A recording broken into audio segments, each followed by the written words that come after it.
to Talk Art. I'm Sally Rain, and I'll be your host as we delve into the world of art and the artists that live all around us.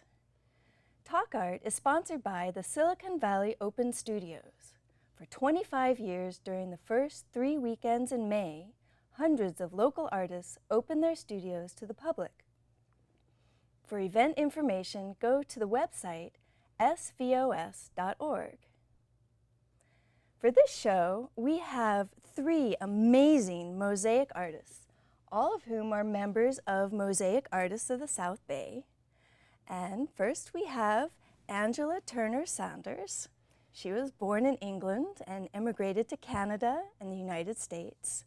And she began her artistic career with a degree in painting from the Art Institute in San Francisco.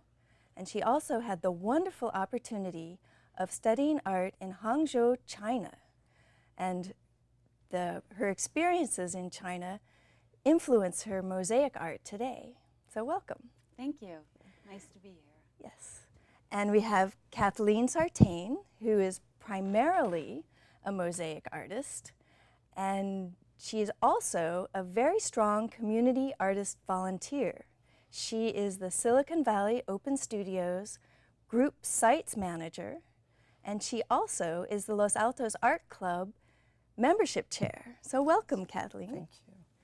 And we have Kathy Richardson, who specializes in architectural and fine art mosaics. She really enjoys collaborating with homeowners and designers to integrate art into people's lives in a functional and beautiful way. So welcome to Talk Art. Thank you. Thank you. So Kathleen, we were going to start with you. Okay. How did you first begin creating mosaics? How did you get involved with it? Well, after I retired, I had been a consultant in human resources for quite some time, and there's not a lot of time to get involved in art. And anyway, I was convinced that I had no artistic talent anyway. And I began to thinking about it and finally decided to take a class at Community School of Music and Art in Mountain View. Oh, nice. And that kind of sent me on my way. Great. So yes. you brought some beautiful floral arrangements. Thank you. So do flowers influence your art? Flowers do. They're my primary interest. And I have to include them in everything that I do. Even if it's just a tiny flower, that's kind of my... So that's part of your signature, Part of of your my signature, yes. mosaics. Yes. So when you begin planning these mosaics, how do you go about that? What do you do? The first thing I do is try to look at a lot of pictures if I have an idea in my head about maybe a specific flower, and then sketch it a little bit on the wood that I do it on, and then start filling it in with glass, cutting that to fit. And I only work from large pieces of glass, not little tiles that are already cut.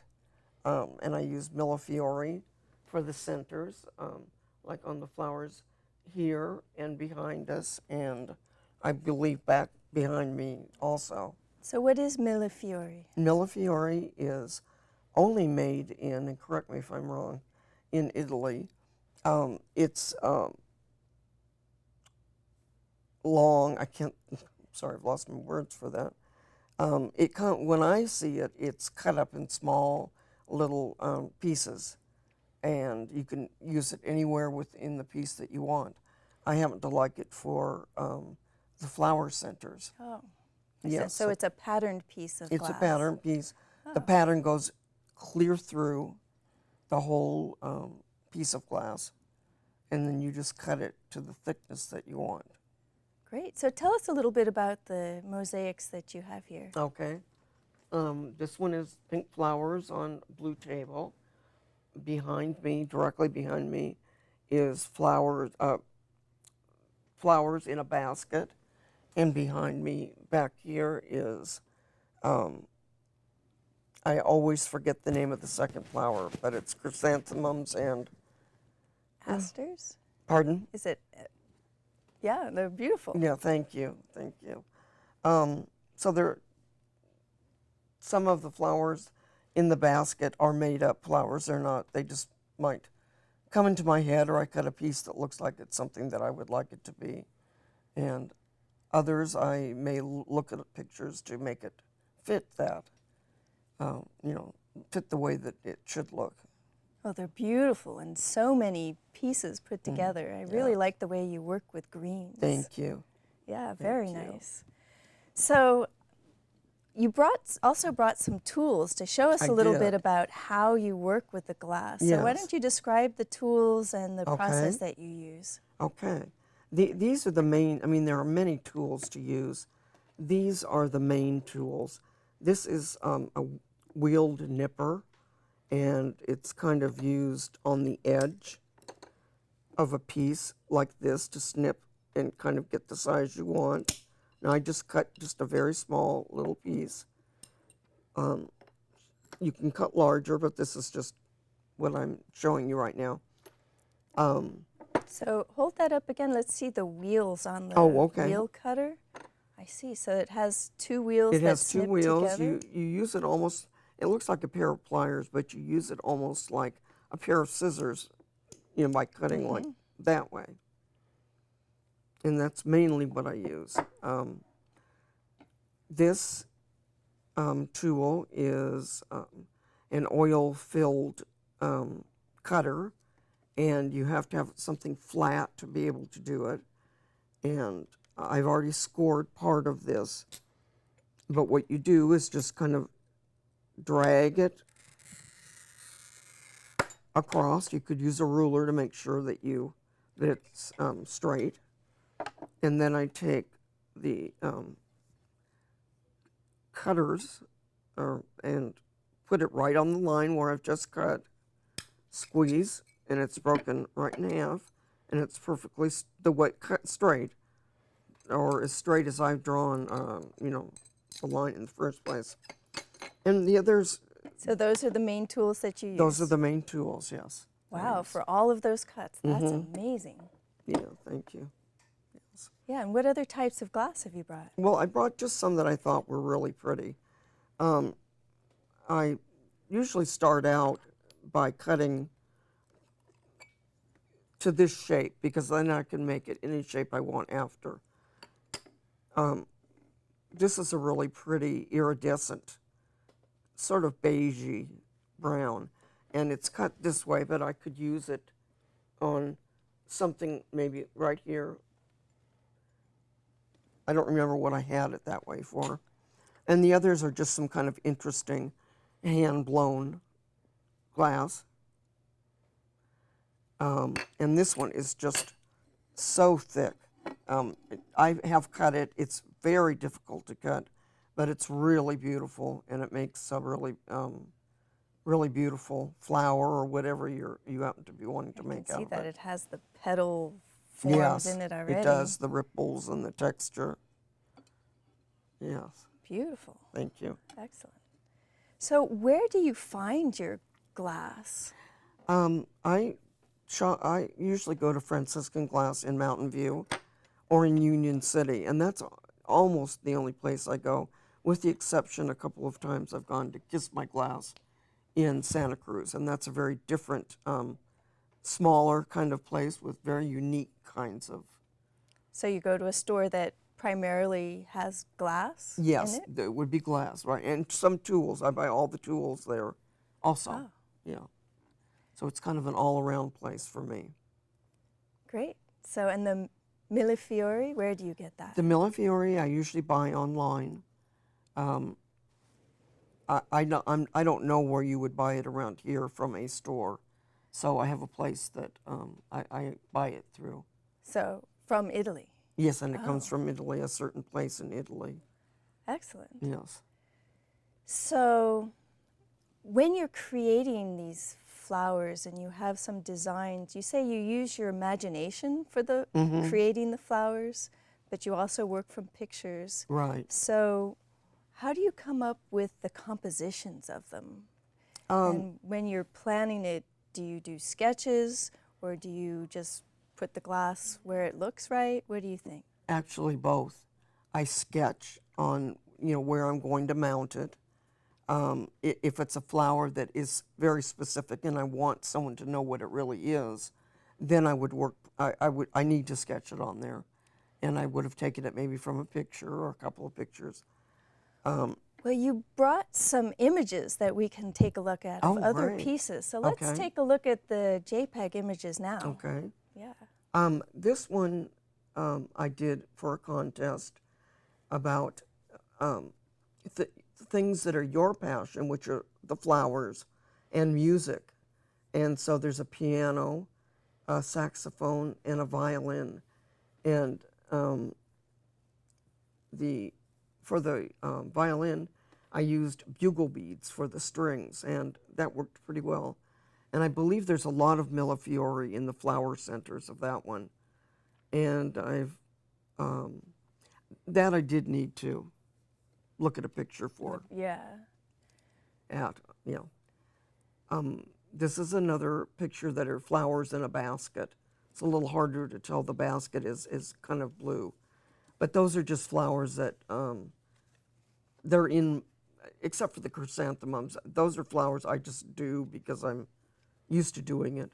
And that is birds, which is my other passion. 3 birds in a tree. The colors in that are beautiful. Thank you. Love the way the birds stand out. Thank you. Excellent. Very nice work. Well, thank you, Kathy. You're Your work is welcome. wonderful. Thank you. So, Angela, you're going to be next. So, tell us a little bit about your experiences in China and what were you doing there and how does that influence you today? Well, after I finished my degree in painting, I went to China with 14 other artists, and we studied at the Fine Arts School of Hangzhou, which is considered the best fine arts school in China. And we studied with all their masters, their calligraphy masters, their painting masters, and it was very interesting. And there was one thing that I learned there that you also learn here in the U.S. I mean, the way they teach there is very different than the way American schools teach.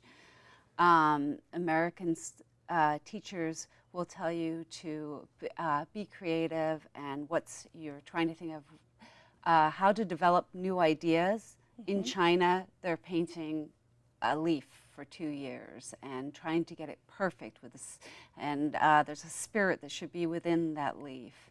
But the thing that is really important in both cultures is the quality of line. Right. And that is in every piece of artwork you make, no matter what kind of art you produce. So that's one of the things that's very important to me in my artwork. And so from there, how did you develop into a mosaic artist? The town I grew up in England had a mosaic museum. Oh, wow. And that was the first place that I saw mosaics. But you had a degree in painting. Right, so. But it intrigued me. After I graduated from school, I kept going back and visiting family and became more and more interested in it, and then took classes at there's a mosaic school in Chicago. Oh. And so I took a lot of classes there and worked with, just got back from Chicago working with a mosaic master. His name is Verdiano Marzi. So, excellent. Yeah, and so you have very special tools that you brought that you use. Could you tell us about those and what some of the techniques that you use? Yes. This tool here is called a hammer and hardy, and this is the traditional tool in which to break the traditional smalty. This is what's used in all of the cathedrals all over Europe. It comes in big pieces called pizza, and you break it down with this. You just put it on top of here, hold it like this, and ding it, and it breaks in half. And eventually you break it down smaller and smaller, and when they set them, they're set at small angles, different angles for the light to catch it. That's why when you walk into a cathedral, it looks like it's shining. It's because they're set at different angles and it catches the light differently. Oh, beautiful. So, And you use that technique when you create your own mosaics, too. I do. I love this. It's fast, it's easy, gives you a connection to the past. I also use this. It will cut just not quite as cleanly as that, but it's an alternative to that. So quickly tell us a little bit about the pieces that you brought, and then we'll go on to your images. Okay, this one is called Convergence, and this is about the convergence of different cultures within the U.S. I've used all different kinds of products in there. There's smalti from Italy, smalti from Mexico, stones from all over the world, and for me it was just a way of understanding all these different cultures coming together and how together they create something beautiful. Very nice. So the other one is about Hangzhou. Hangzhou is considered the most beautiful city in China. And when I was there, I would take a bike ride around Hangzhou, the lake, every day. And one morning while I was doing that, mist was coming off the lake. There was a man in front of me on a bike with a big crate on the back, and Wow. all of these pink rose petals were falling off. And it was very ethereal with the mist lifting off the lake, and there was ballroom music in the background because people get up very early there and exercise. Oh, nice. So that's what this one is about, that memory. Excellent. So let's take a look at your JPEG images that you brought that are a little bit different from that. This is a mural about family pets, 2 labs, the dog, and a potting table. Both the labs had passed away, and so the little dove is significant, the love of these family pets. It's a large mural on the side of a wall. And the next one? This is a commission that I got after I was in the Open Studios. It's a 41-foot wall, pool wall and hot tub. And she wanted flowers, just lots of flowers. So there's, that's what it is, flowers, and there's dragonflies in there. And the interesting thing about that was trying not to fall into the pool while we were putting it up, because there's only one brick in between you and that pool. So Beautiful. this is a table, which is actually tempered glass and Italian glass. It's called Bizazza Glass, which is a company that makes beautiful Italian tiles. They're little glass tiles that you cut up and use differently. And there's Millefiori in there, and actually Swarovski crystals in it too. How long would it take you to create a tabletop like that? That tabletop took me 6 months. It's a large table. How many hours a day would Probably you about say? 6 hours. Wow. 6 hours a day for 6 months. Yeah. That's amazing. Mosaic artists do an incredible amount of work to create their art. You guys are amazing. Well, thank you. It's beautiful Thank artwork. you. So, Kathy, tell us a little bit about your influences and how you became interested in mosaics. We had the opportunity to build our own house. We had a contractor and all of that good stuff. But I got to choose to do all the artsy parts of the house. And one of the things that kind of really intrigues me about mosaics is that you can often use fairly inexpensive materials, and by how you put them together, you create really elaborate, energetic, beautiful, interesting pieces. So in this house, I used basically only tile from Home Depot, and it usually was the stuff that was $1 to $3 a square foot, and did mosaics in several of the bathrooms. I did a huge mosaic that flowed across the back patio. And afterwards I said, I kind of really like that. I want to head that direction. Oh, excellent. So you experimented on your own house, and then you've grown into a more Diverse artists. Well, excellent. So tell us a little bit about your techniques and the tools that you brought. Okay. Well, a lot of my fine art work lately has involved a combination of fused glass and tempered glass. Tempered glass is essentially the same thing that's in your car windows, the side windows. Here is a piece that is a shelf for a bookcase. And what I do is I take this and I hit the edge with a hammer and it shatters. And when it shatters, it produces, if you set it on a flat surface, it produces all the little pieces.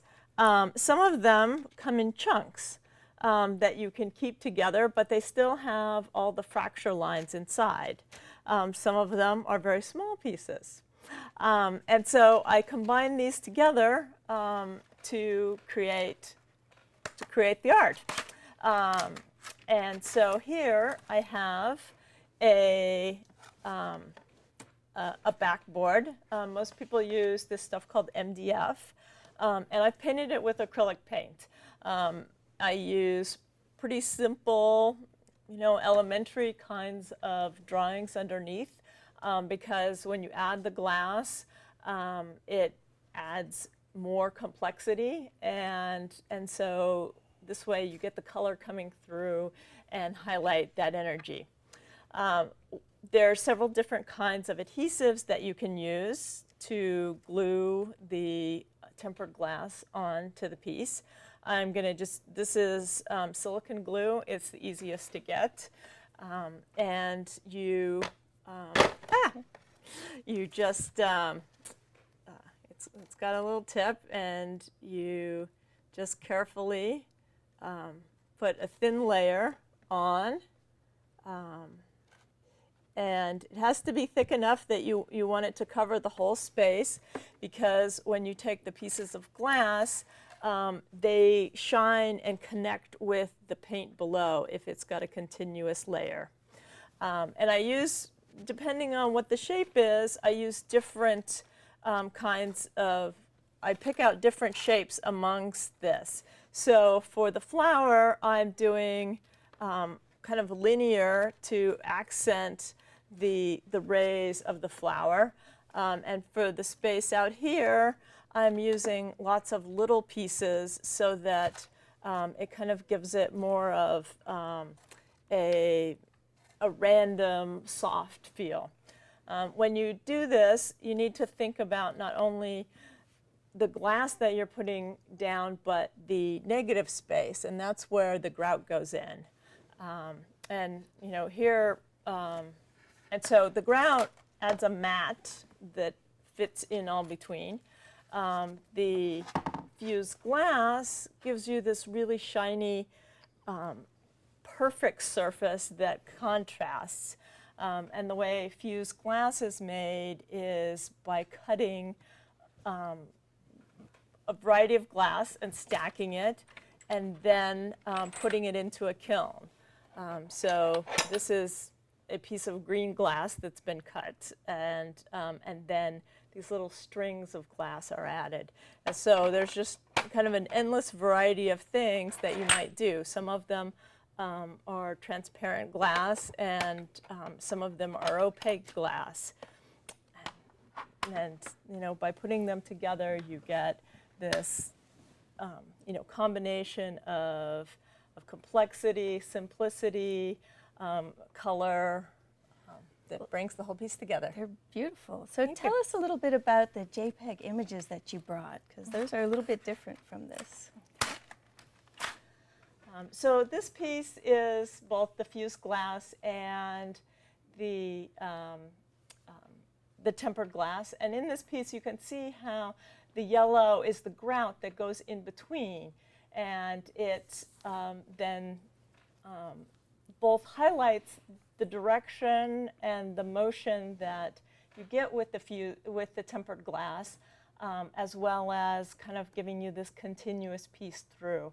And you see in the flowers, you get kind of the smooth, you get different textures that you can create with diffused glass. And the next one? Oh, it's beautiful.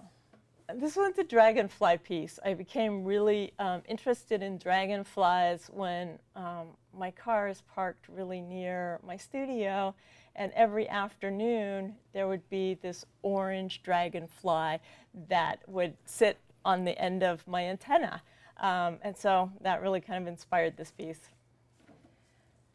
And this last one, quickly? This last one is an architectural piece. This was really, really fun because I got to work with the homeowner and the landscape architect, and we got to define the space using the mosaic. And so it connects the backyard with the side yard, and there's over 100 square feet of mosaic in this project. Beautiful work. Thank you very much. Yes, and so we all are part of the Silicon Valley Open Studios, but Kathy, you are very involved in creating the group sites. So tell us briefly what that's like. What goes into creating the group sites is there has to be a willingness for business to be a partner with us and or it could be a studio, could be somebody's home, wherever it is that that person has some room for artists that need a place to go, and that's basically what it is for. When a participant fills out their application, they ask us to find them something. So I try to match them to what I think might be the best group site for them. Excellent. Well, thank you, Kathy. You're Your work welcome. is very appreciated. Thank you. And thank you all for being here with us on Talk Art. Your art is absolutely beautiful and so shiny and vibrant, and the time that you put into it really shows an intense dedication to your art. So, and thank you for watching our show, Talk Art. I'm Sally Rain. Thank you. Thank you.